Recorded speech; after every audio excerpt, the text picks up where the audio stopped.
everyone, Kelly Shaffner here. Welcome to my channel. I'm so glad that you showed up today because I have a thrift haul to share with you, and it's a little, it's it right here. I have it on my office chair because it's a big bin of clothing. If you've been following me, you have seen it hanging on my rack behind me for a while, and I'm happy to report that everything is listed in my Poshmark Closet. Guys, this is the final haul from my Denver thrift trip. I traveled to Denver, Colorado. I stopped in Colorado Springs and I hit all of the bins. 3 bins in Denver, 1 bins in Colorado Springs. If you're not familiar with the bins, it's the Goodwill Outlet clearance center where you pay by the pound. And I really wanted to go to Denver and see if I could find some great winter pieces. I found some great pieces, and over 200 pieces. I did keep some items for myself. I brought my husband a few things. I got some hard goods. I'm going to share just a couple hard goods that I picked up at the very, very end of this video because that is not my specialty, guys. I like women's clothing, and that is normally what I source to sell in my Poshmark and eBay stores. So if you are interested in seeing the very end of my haul, please stick around. And there's no particular order to the way that I'm sharing the items with you today, but I will tell you, when I bring home a great big haul of thrifted clothing, I sort everything based on category. And that's why I've shared, the denim that I picked up and the dresses. I don't know if did I share the dresses? I think I shared the dresses and the sweaters and whatnot. But when I was sorting this particular Denver haul, which was huge, I had my mother and I was sharing with my mother, look what I got. And she was oohing and ahhing and saying, I want that, I want that. You guys know that. I was kind of torn. Do I sell this? Do I give it to mama? And she had enough after about 150 items. She did not want to see any more. And so really the rest of my haul is all stuff that I just didn't get to until recently. So without further ado, I'm getting into this. So this is one of the very, very few men's pieces I picked up. This is a long sleeve t-shirt. It is a good size. I believe this is an extra large Harley Davidson t-shirt. I just saw it. It's Harley. I thought I would give it a try, so I picked it up. Next up is a piece that I strongly considered keeping for myself, but I think it's going to do well on Poshmark. You can see it's new with tags. And yeah, I wish I don't know. I did list this for sale. This is J. Jill, right? Yeah, J. Jill, size large, brand new with tags. And the retail tag on this is $109. It's in perfect shape. Yeah, I did have to do a little lint rolling on that, but besides that, it looks like it just came from the store. Next up is a denim. This is a rigid denim, 100% cotton. Feels like a work shirt to me. This is by the brand Filson. That's out of Seattle. This is the first time I've ever found Filson, so I'm excited to try this one out. But this is a size small. We'll see how it does. This one does have some seaming on the back of it, and it looked beautiful on my mannequin. I think this one is going to do well. I've had a lot of interest on it, and it's only been listed for a short while. Let me take my strings with me. Okay, next up is another chambray. This is a lighter weight than the Filson. This one is marine layer, and again, this is a size small, and I don't normally like to pick up these smaller sizes, but guys, I'm going to eat a little crow here. I have been complaining about smaller shoe sizes, and guess what? I have been selling my size 6 shoes lately. They've been doing pretty good. So I am adding more smaller sizes to my closet because I picked these up at the bins. Marine layer, chambray, 2 chest pockets, button front. This is what it looks like. And that also has interest. This is so soft. Really pretty color too, don't you think? This is a Pure Jill, which is part of the J. Jill line. This is also a size large. It is just a sweatshirt, super cozy, modal blend. I called it a sweatshirt in my listing. It does have a bit of a high-low hemline, but it's in perfect condition. I like selling that brand. Now, this is a brand I've said on Instagram, if you follow me, that I won't even pick this brand up at the bins, but I did. I picked it up. This is LuLaRoe. This is LuLaRoe, and it's a 3XL, and that played into my decision to pick it up, and also because it is so unusual, right? It's not a typical LuLaRoe piece. We'll see how it does, but I do like to pick up the larger sizes if I can find them, and I'm always down for adding a unique and different piece to my closet. These strings are going to be the death of me. Anyway, next up. Guys, I did get a few plus size pieces, which I love adding to my closet. This is a really cute one.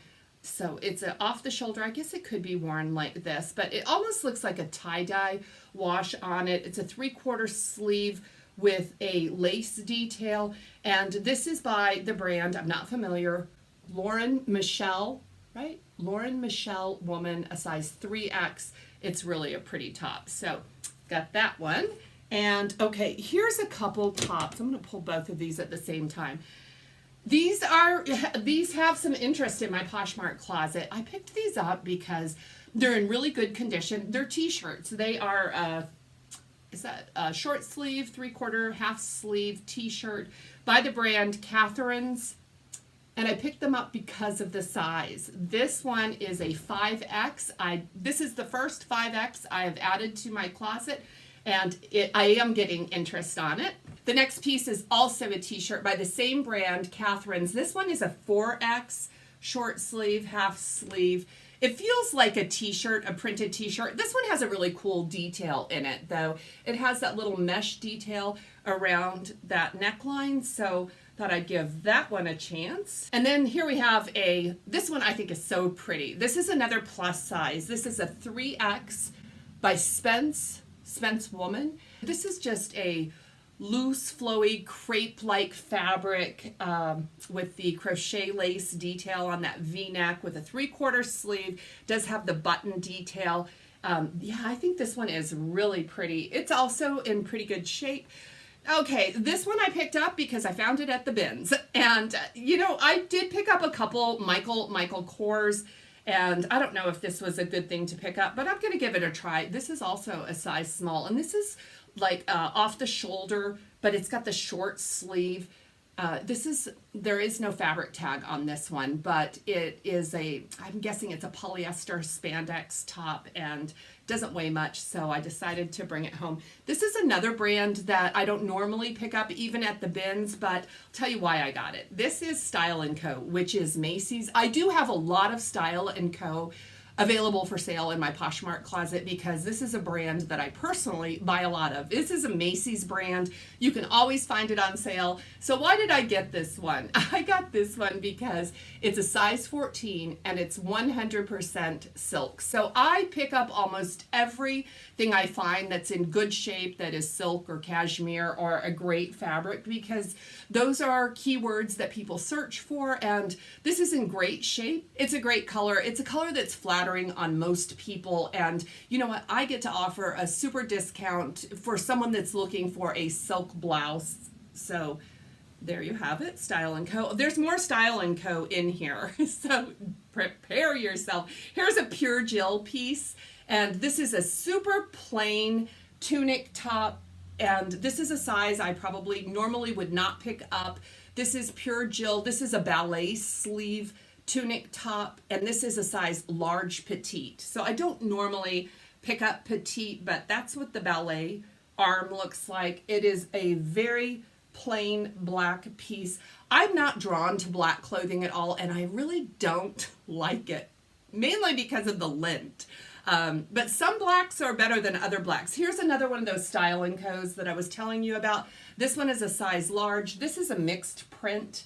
It does have a bit of a shark bite hem on it, and it looks like this. This is a polyester top by Style & Co. This one is also, I think this is also a size large, extra large on this one. So I think this one is really cute, and this is a sheer blouse with that embroidery. Gosh, I'm not showing it very good. Sorry about that, guys. So it looks like this. It does have an attached camisole underneath because this is super sheer. Look at these sleeves. Isn't that cool, those sleeves? I think this one's really pretty. It's an extra large Style & Co. Macy's number. This one is super lightweight. That played into why I purchased it. And where is the top of it? Okay, it looks like this. This is Banana Republic. And this, I mean, this would be a great career top, although it's a popover, split neck, size extra large, polyester top, in great shape, Banana Republic. I picked this one up because it's a super size. This is a size 2X, Lucky brand. This is just a t-shirt, a short sleeve t-shirt. It is a bit of a burnout, and Lucky brand performs really well for me, especially in the larger sizes. This one is Old Navy. Yep, I got some Old Navy, Mickey Mouse, and I think this was 2014. So it's kind of old. It does, I don't know if you can see it, it does have a rainbow speckle in it, but I pick up Mickey Mouse when I find it in good, when it calls my name, I bring it home. This is Thread and Supply, and this one is a size large, and this reminds me of a Madewell piece. This is a linen blend. It is predominantly rayon, but it does have linen in it, a button front with a cap sleeve, and these are cuffed, a stitch cuffed sleeve. So yeah, I decided to bring that one home. Next up is a piece I think is pretty cool. And this is a brand I also personally like to wear. This is Daniel Rain, and this one is a size medium large, and I'll show you why. This is a poncho Ruana type top. Look at that. So it could fit a variety of people depending on how you wanted to wear it. It's a little bit short. I think it's about like 24 inches, 25 inches, but it has this really cool fringe detail on it, and it also has that lace detail on the front of it. So I like Daniel Rain. This is a brand that's sold by Stitch Fix, but it's also sold at Nordstrom Rack. You'll see the lower end DR2. You can pick those up at Nordstrom Rack really affordably. But there is a following. People like Danielle Rain. This one is also Danielle Rain, and this one looks like Stitch Fix, doesn't it? Doesn't it? A floral pop over. It is a high-low with a tab sleeve, split neck. This one just screams Stitch Fix. This one is a size large. This one is Chico's, and so I don't pick up all Chico's because the thrift stores are filled with Chico's. If that's a brand you like, check out the thrift stores. But I like this piece. I'm really drawn to anything red, so it almost looks like a candy cane, but I think this is a really fresh piece that could be worn in the springtime. This is a size 1, which translates to a size medium, but that is a generously sized medium. So this is a cap sleeve. It does have the cross front, cross back detail, that little, it's not really little, the lattice detail on the back, and then look at there's an inlay also. I wonder, do those stripes match up? No, they don't quite match up, but yeah, I decided to bring that one home. Here's a piece, this brand I've done really well with, and this is a super small piece. In fact, it was too small for my mannequin. This is Logo Lori Goldstein, size XX small.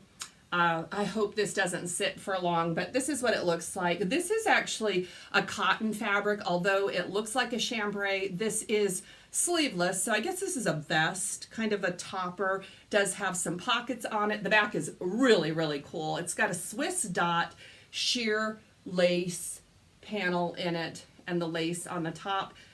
So because I like Lori Goldstein, it's done well in my Poshmark closet. I decided to get that one. I like this piece too. Guys, I need some help with this one actually.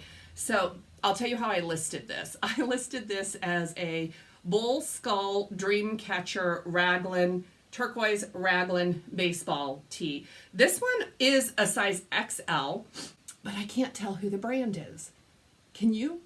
Now I used Google Lens to tell me who this was, and they told me it was Shein, but it is not. This is actually a brand that was designed in Texas. It was produced in China, made in China, but designed in Texas. But I feel like part of that tag has washed off. So if you can help me, if you have any idea, I will love you forever because I like to use brand name first in my listings. This is really nice too. It's soft and it's like new. And that's weird, right? That the entire tag isn't there. Who are you? Okay, this is J. Jill, and this is a size extra large. This is a cardigan. This is predominantly cotton, an open front cardigan. This is just an open front, lightweight black cardigan. And I like J. Jill. It does good for me, and it's a size extra large. That's why I got that one. You know what? I listed all 3 of these at the same time, and they all are so much alike. Let me figure this one out. Okay, here is the neck. This one is tribal. I like tribal. Tribal is sold at Nordstrom's.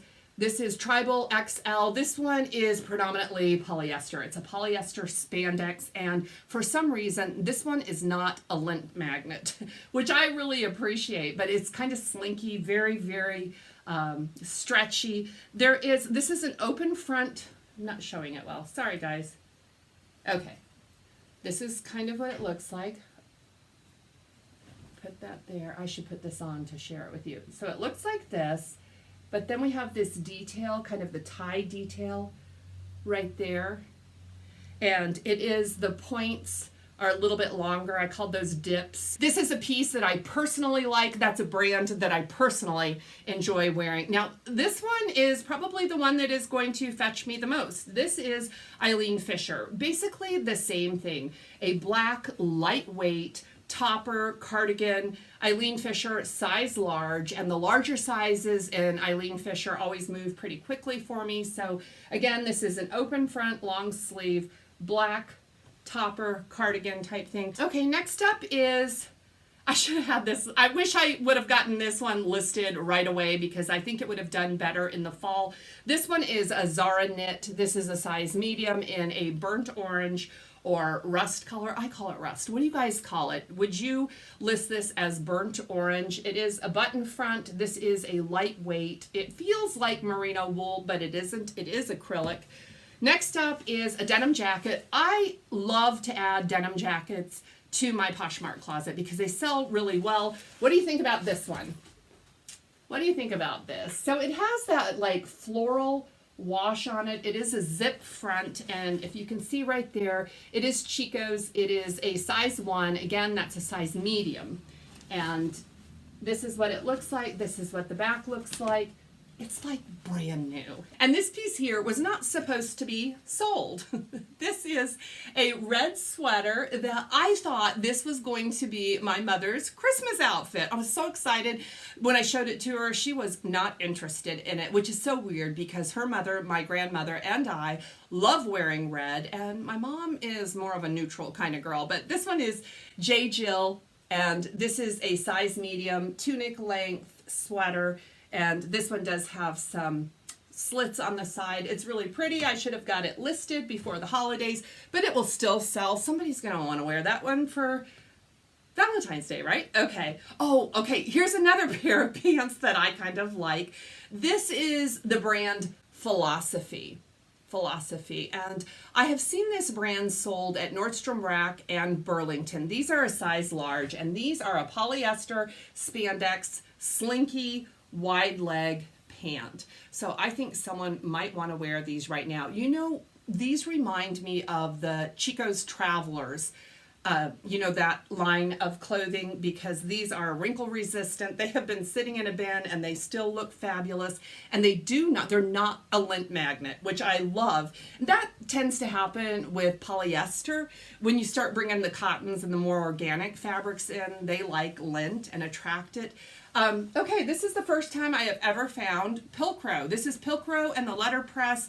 These are the Stet Ditzy Floral Crop denim jeans. These are in a size 27. This is what they look like. And I thought, you know, they're at the bins. I'll give them a try. And the next piece is a pair of shorts. Yes, I picked up shorts in November. They are for sale in my closet. These are Lucky brand. These are called the Ginger Bermuda. They're in a size 18W.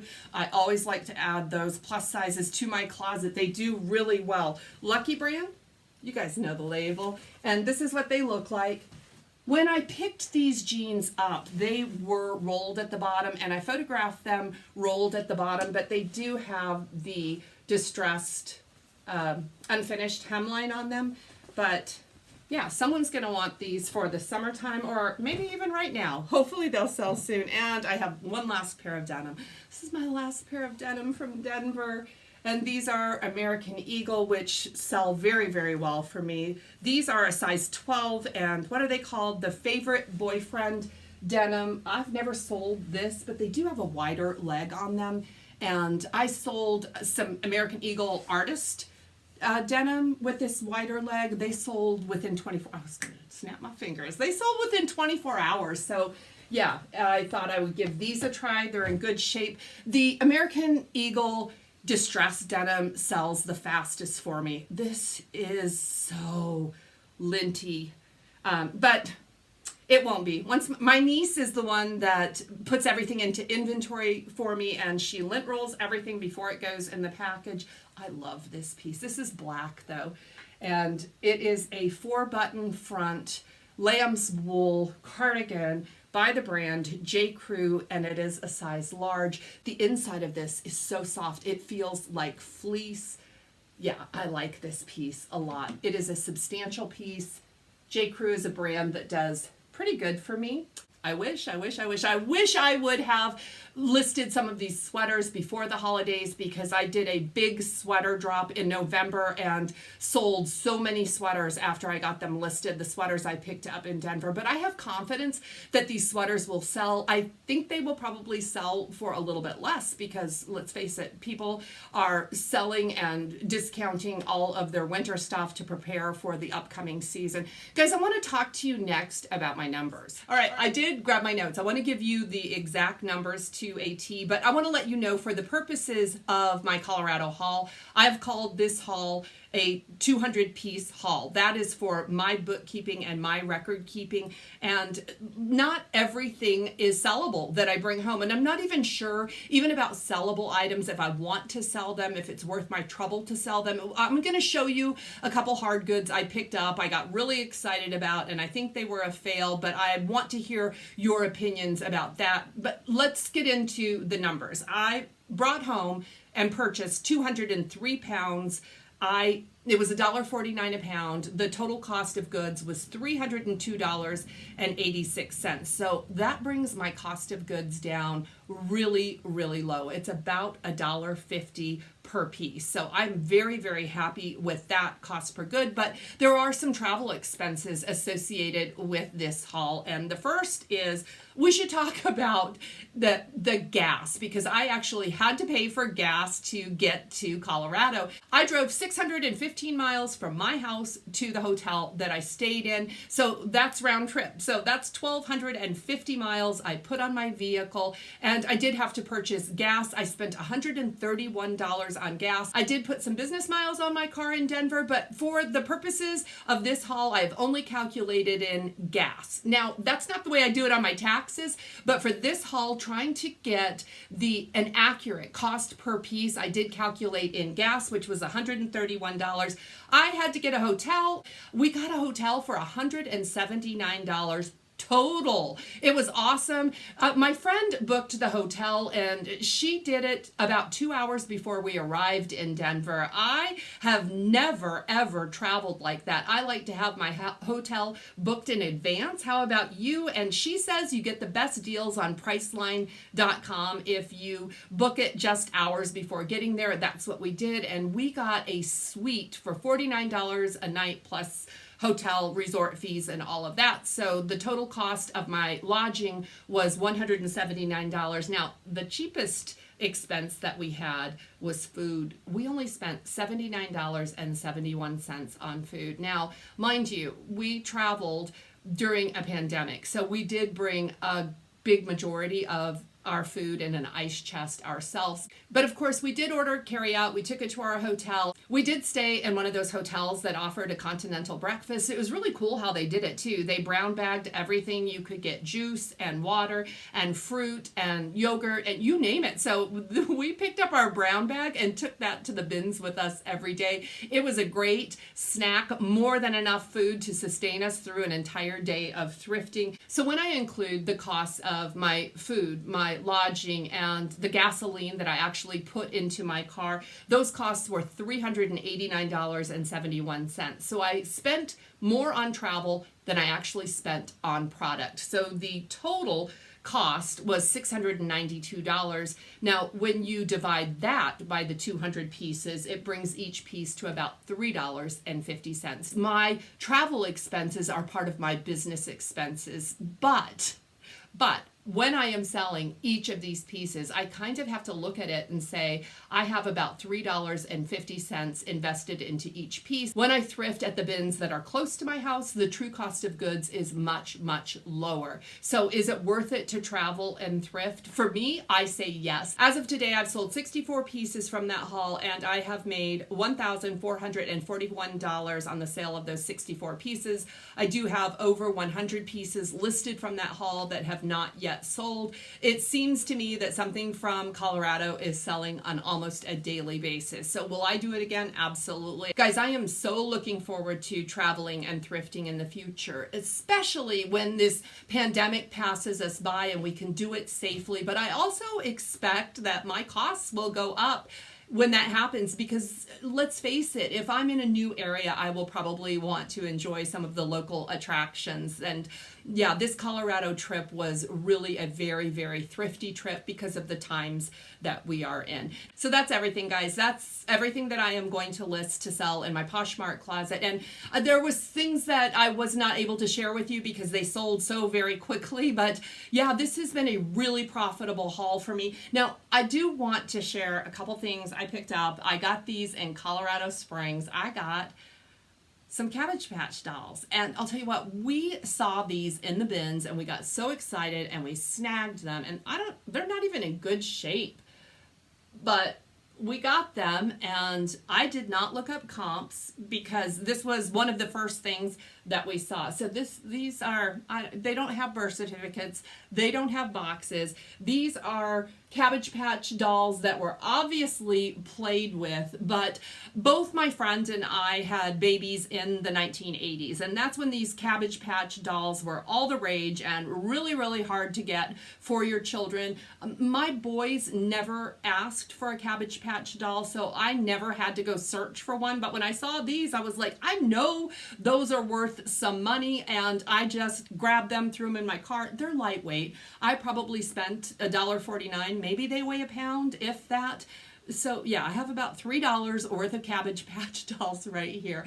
Now, when we moved into Denver and started hitting the Denver bins, there were so many of these dolls. And I decided to look up comps and see if I had gold in my bags, in my trunk. And turns out that dolls just like this can sell on eBay anywhere from $15 to $17 unless you know the details about your dolls, and I don't. I was going to bring these home and wash them. I did do a little research that said don't wash your dolls, especially don't wash them in the washing machine. That's what I was going to do. Now, my puppies really, really want these dolls. Every time they see them, they want to play with them. But if you have any experience at all selling Cabbage Patch dolls, please reach out to me and let me know. Give me some guidance, your advice on what I should do with these, if anything at all. I was excited when I first found these. I thought this was a good indicator that my haul was going to be great, and that my bins trip was going to be great. I think it was. I don't know if this was the best find, but yeah, I was excited. This is what started my trip, and this is what's ending my series on the Goodwill Outlet bins in Denver, Colorado. Guys, thank you so much for joining me. If you enjoyed the video, please give it a thumbs up. If you haven't subscribed, please subscribe and join me again, guys. I have another video coming out very soon. It's more numbers, so if you enjoy numbers, I do share numbers periodically on this channel, so if you like numbers, please subscribe. If you like clothes, please subscribe. And if you like me, please subscribe, give this video a thumbs up, and I'll see you in the next one, guys. Blessings to all of you.